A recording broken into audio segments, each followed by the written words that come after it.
Hey, tune into this week's weekly video fishing forecast for a preview of the upcoming events around the island, including our February 22nd big fishing seminar. You do not want to miss this one.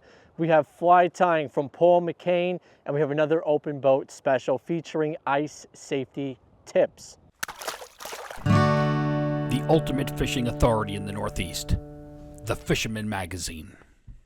Today's date is February 13th, 2025, and the show season is in full swing. Let's get right into the events. We got a whole bunch of them for you guys, including some coverage on a really good one coming up. So starting off this Saturday, February 15th, is the Rocky Point Fishing Show located at Rocky Point High School. It's from 9 a.m. to 3 p.m. Cure your cabin fever with this Long Island fishing seminar. Here are all the details. February 22nd at the Huntington Hilton is the Fishing Long Island Seminar presented by the Fisherman Magazine from 9:30 a.m. to 4:30 p.m. Admission is $40. You can purchase tickets advance online or call 631-345-5200. And remember, seats are limited to 250. If you do get a ticket, you do get a free tackle goodie bag for signing up at the door when you come to the show.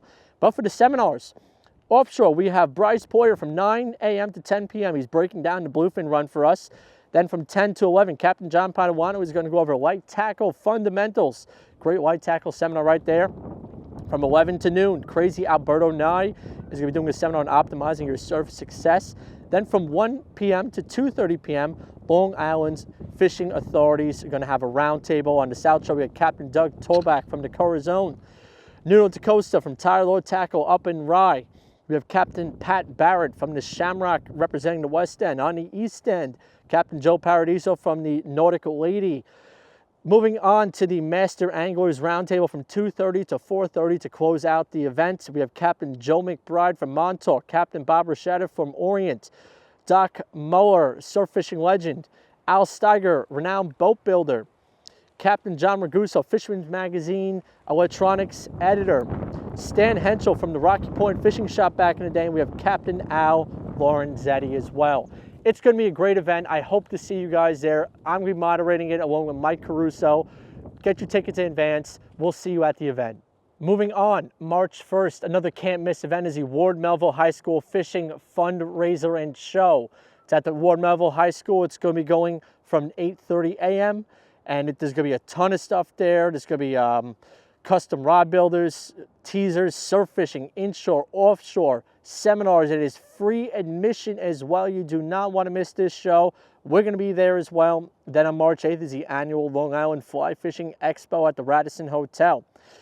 Keep in mind, for all the details and more on these events, visit thefisherman.com/events.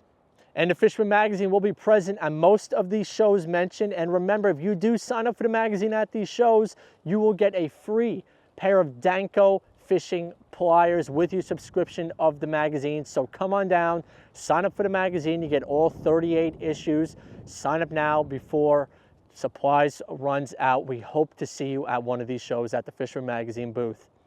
No guessing, just catching. New Explore Series fish finders keep you locked on fish with unbeatable clarity, best-in-class imaging options, and a stunning ultra-bright HD screen. There's more to explore, only with Humminbird. In the famed waters of Panama awaits a fishing experience like no other. Tropic Star Lodge welcomes anglers to get in on world-famous fishing action. Plan your perfect trip today. Tropic Star Lodge, the ultimate in fishing adventures for more than 60 years. Now let's check in with the fisherman's Jenni Ackerman with some ice safety tips on her open boat special. The little groundhog dude, Punxsutawney Phil, he did say we have 6 more weeks of winter. However, outside it is 47 and my hibernating koi fish are very active. So if you wanted ice, it could be happening if you look at just the general weatherman, but who knows at this point? Are we gonna listen to Punxsutawney Phil or are we gonna listen to actual science with the weather? That's a little sacrilegious for everyone who loves Groundhog Day, but I just love the movie. Anyway, getting to the point, more cold. The cold fronts are moving in. Like I said, it was warm today, but it's gonna be cold tomorrow. I literally sound like a weatherman, but I'm getting somewhere. Stay with me here. what I'm getting into. Last week, I went and I filmed an open boat for you guys on the ice. I went ice fishing for the first time since high school. So that was like the first time we had ice in a long time here in this great state of New Jersey, but we had fishable ice and everyone is hoping that the ice continues. So looking into the month of February, if we do have more ice and more opportunity to go ice fishing, I want to go over some safety tips, because when you watch the video, you might notice one thing that I do not have that everyone should have. And we'll just start right off the bat with that one thing. Corkers. I do not wear my corkers. It's something that I have to break the habit of doing. I always wear boots when I go out on the ice, which was back in high school, the couple of times that I did go, but you're gonna wanna wear spikes. Don't do what I do. I shuffle. I like to slide across the ice, so I'll literally like moonwalk across the ice. But if for safety reasons, if you have to get off the ice quickly without slipping, the spikes are where it's at. But I did wear around my neck this, and it's like a little spikes thing. So you wear it around your neck, and it's going to get stuck in my hair right now, so I'm gonna leave it on my neck. And God forbid if the ice breaks and you fall in, you're gonna need something to get yourself out. So you stab this into the ice and you're able to get out because it engages and there's a little spike at the bottom of it. So you can get yourself out of the ice.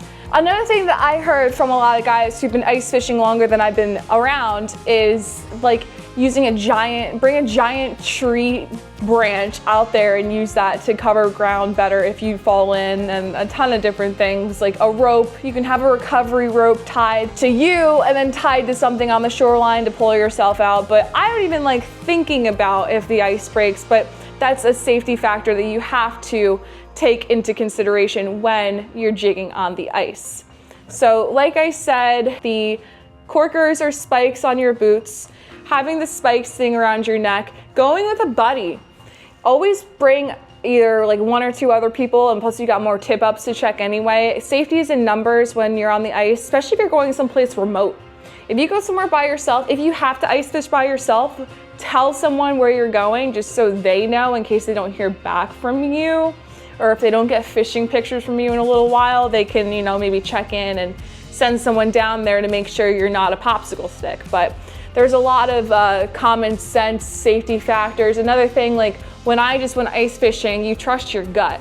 Like I get this feeling when I'm on the ice and when I'm on jetty rocks, the same gut feeling where it's my body like telling my brain to be careful. So it's just common sense, you just be careful. If you don't feel comfortable on the ice, then let your buddy go out there first and see how it goes. So there's a lot of safety factors, but the biggest thing is just to have fun when we do get the good ice. You know, I'm gonna put up a little picture here to show the safety depths. I mean, one thing, I would never drive a vehicle on the ice. I mean, there's a piece we fish, you old Barney guys know about it, the buggy at the bottom of Barnegat that we fish in the springtime. So you know what could happen if you're bringing a vehicle out there, but you just gotta be careful, you know, use your common sense, check the weather. Sometimes if we get rain, that rain can screw up the ice, but you just gotta be careful and just practice safety. And we're gonna cut the safety stuff now and stay tuned for next week's open boat where we go ice fishing. Let's go. I love taking the camera out and taking you guys fishing with me, and we have a very special guest on this episode too. So stay tuned for next week's open boat and pray for more ice. No snow, just more ice. So let's go, guys. Fly tying is a great cure for the winter blues. Paul McCain's got one for us. It's the Moosehead Belle Fly. Paul, show us how it's tied.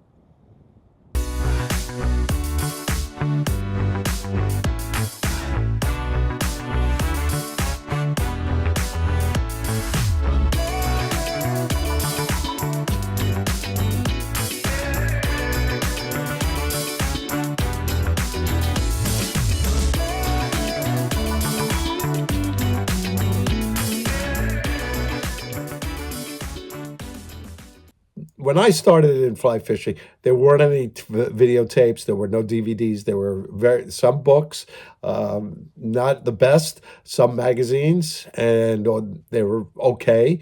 But to learn how to fly fish, you had to find a mentor.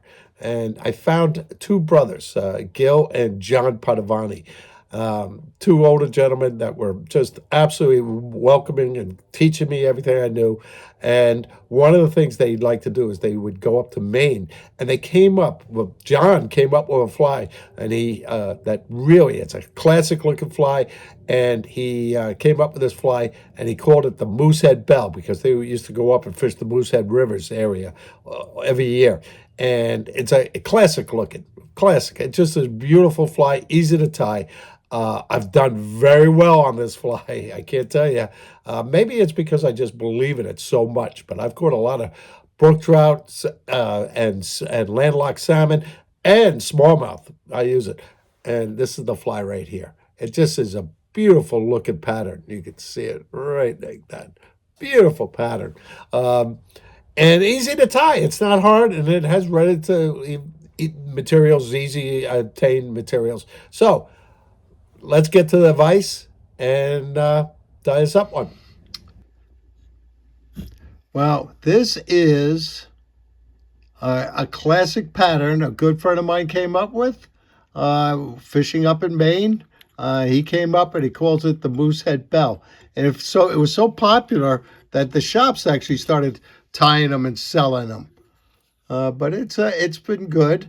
It's one of these patterns I use a lot. I catch a lot of fish with, and whenever I go to Maine, I definitely use it. But it's also, I call my confidence fly because, I believe in it. And my good friend did come up with it, so I do use it. Now I'm going to be putting a little tail on, and I'm using the barbels on this feather hackle right here. And what I do is I'm actually going to hold it. Notice I am not holding the stem, right? And I give it a quick pull like that. And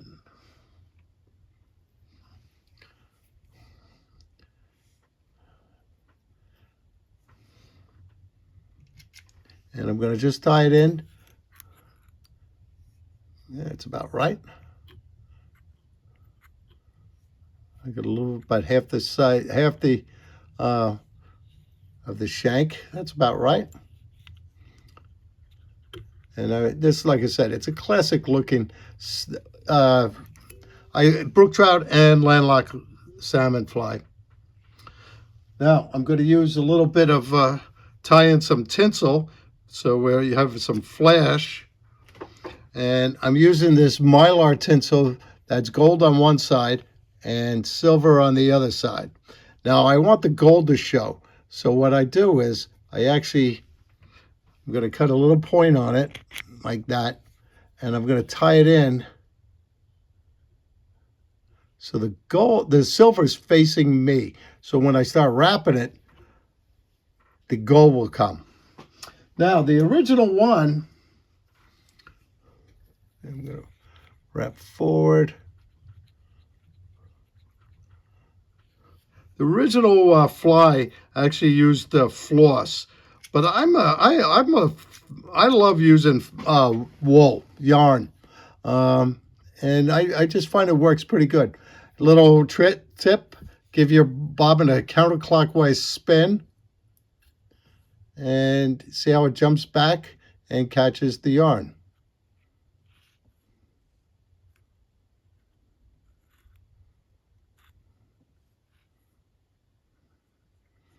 And I'm going to hold it on the top as I wrap back.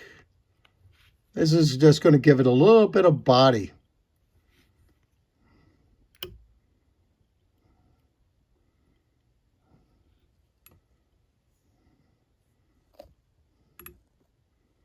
Right to the tail. And then wrap forward.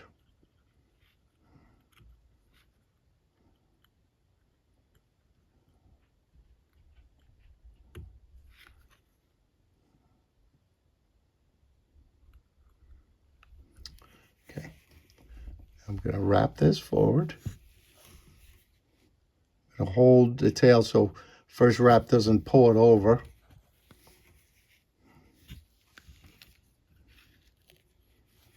Wrap this all the way forward. Nice red yarn.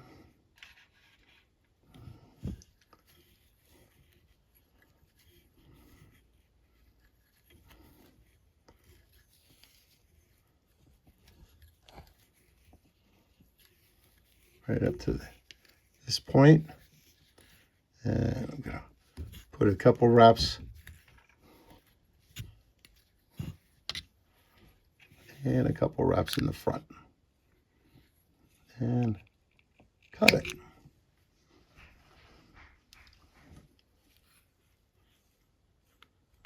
And tie everything down, make it nice and neat.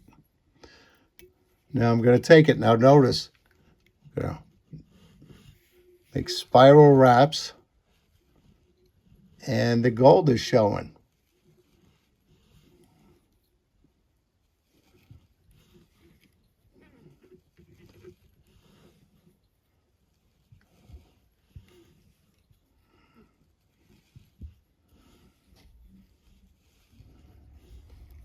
And I'm going to wrap it.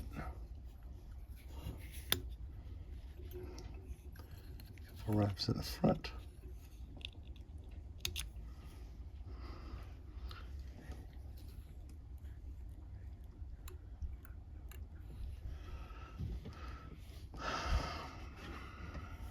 Okay. Now I'm going to take some more of that feather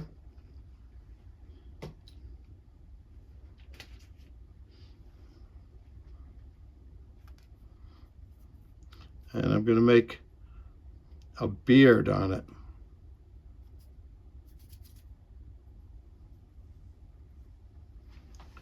Just a little beard, just like that.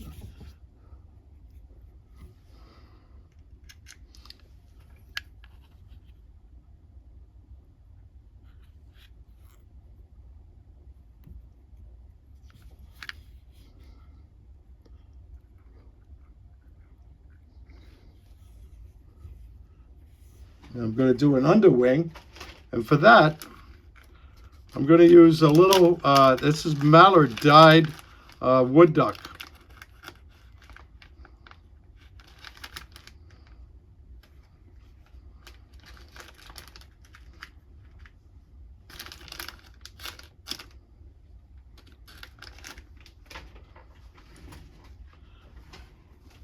There again, I'm going to peel all this waste off, all this fuzzy stuff off.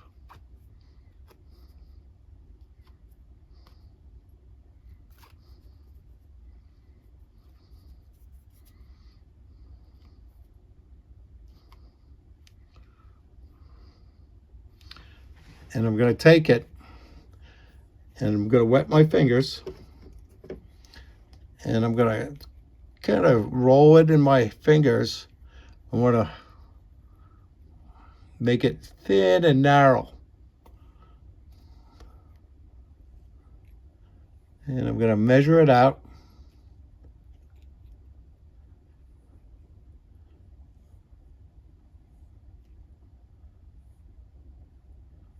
I want it just to go about halfway down to the tail and tie it in like that.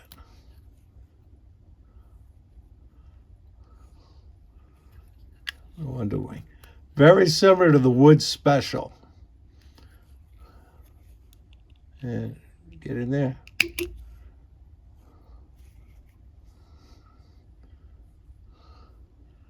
Makes it nice. I'm going to take a little plume of marabou.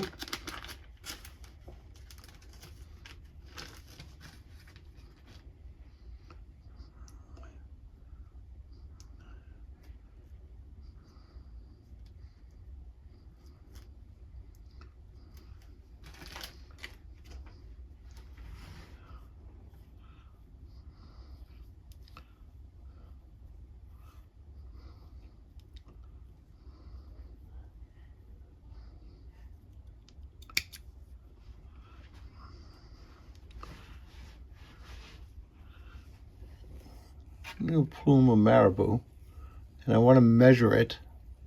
It's a little too much. I'm going to trim it out a little bit.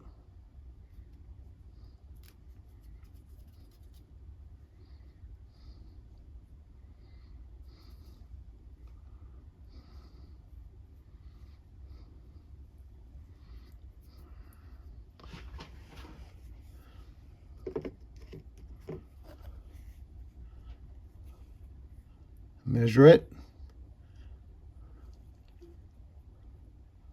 I want it to be roughly the same as the underwing.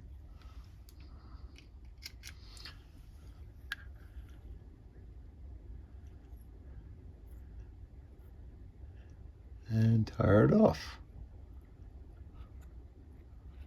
Build a nice head.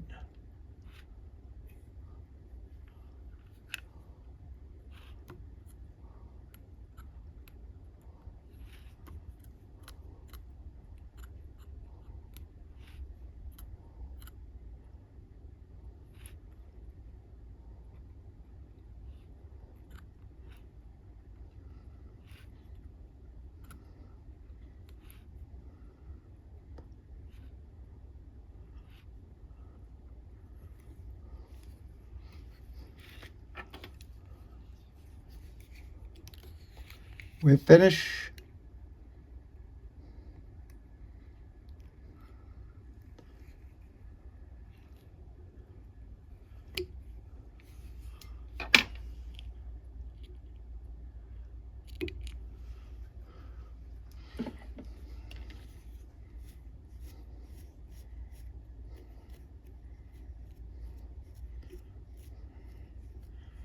And when it dries, it fluffs right up.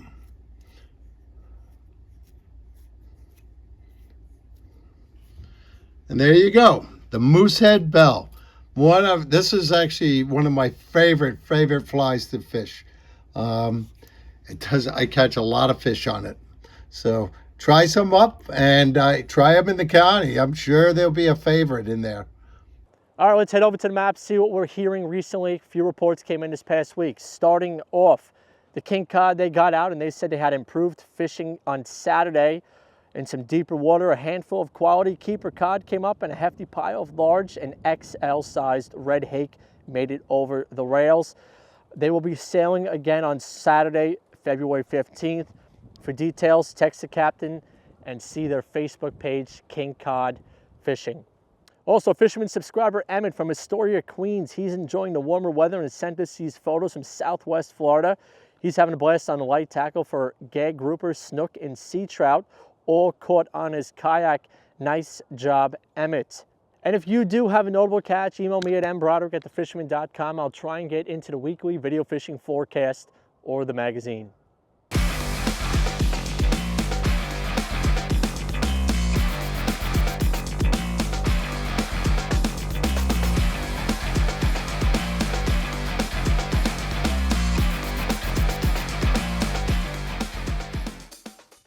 Back to Paul McCain from River Bay Outfitters. What do you got for us, Paul? Hello, Matt. Well, as you can see, we are still in the winter. We got snow last night, and they're predicting more snow in the coming week. But it is winter, and this is one of the roughest winters we've had in many years. I hope that helps with getting a lot of snow in the ground, so this summer we have plenty of water in our streams. I hope we pay the price now and it works out. That's my hope. But as far as fishing goes, well, there are days, you never know. We have like days that are in the 30s, but then we have days that bump up into the 40s. And on those days, the fishing could be turned on. Christopher and his friend, they went out to the Connetquot. First time out there, they're brand new fly fishermen, and they had a great time. They caught a lot of fish. There again, they were surprised. They came in, bought a whole bunch of flies. They're going back out there again this week. They're ready to go. As far as, I was talking to the guys for saltwater. They're all really hoping that this cold weather helps with the sand eels. We'll see. We'll see how that works out. Myself, I'm still working on the Fly Fishing Expo with Kenny, and we're doing our fly tying classes. We're finishing up. And I put together a package, a lot of different trips this year. So go to riverbayoutfitters.com and sign up for the newsletter, because I'll be posting in the newsletter all the trips that we're going to be doing this summer. Basically, the main trips to, we got some going to the Delaware for a few days. We're going to be in, we're also going to be going to Montana this year, and there's a good chance we're going to go to Alaska this year. So make sure you sign up for the newsletter and watch my fly time videos and stay warm or go fishing. Tie lines, everybody. From the Western Sound, we have Nuno Decosta from Tyalure Tackle up in Rye. Hey guys, thanks for having us. Not much going on as far as fishing goes. Another week of wintry weather, from snow, rain, sleet, you name it, we had it. So not much going on locally, not a lot of guys going out. I've heard of some striped bass being caught through the ice, believe it or not, in different various places. Some freshwater ice fishing up to the north and west of us and stuff. So definitely some stuff like that going on with the ice fishing, but not much yet on the saltwater. We're waiting for this weather to break, probably be mid-March or later before we really start hearing anything of some serious action and stuff with the schoolie striped bass, which is typically when they start up. Right now we're going into show season. We're doing a bunch of shows, including Edison and Empire in Rockland, New York, a couple of other smaller ones. The shop remains open every single day. A lot of new products come into the shop, and a lot of new collaborations that we work on, including this shirt here from Chasing Tail, the drippy tuna. Guys, we are open every day. Call for advanced hours as we get into the season and the weather improves. We'll be extending our hours. Tight lines from the team at Tyalure. Don't forget, this video is available as a podcast on Google Music. Search for the Fisherman Magazine podcast and subscribe so you can listen to this broadcast and our other content. Well, there you have it, folks. There's a report for the week. It's been great seeing you all at the past few shows. We got a lot more shows coming up as well. I'm going to be at the Rocky Point Fishing Flea Market this Saturday at the Fisherman Magazine booth, manning the table. I'm going to have a ton of pliers for you guys. If you do sign up for the magazine, I'm going to give you a pair of Danko pliers. I'm going to send you home with them. They're an awesome pair of pliers, and you get them all for free just for signing up for the magazine. As you can see, the water is clear of ice. You can catch plenty of fish now, cast from the shore. You don't have to get on the ice to catch fish. You don't have to deal with that dangerous situation. Get out there. There's trout, there's pickerel, there's perch to be caught. In the tidal creeks, there's white perch that is starting to chew as well. Also, Connetquot's always a great option this time of the year. Either way, I'll see you at the show this weekend, or I will see you next week on the weekly video fishing forecast.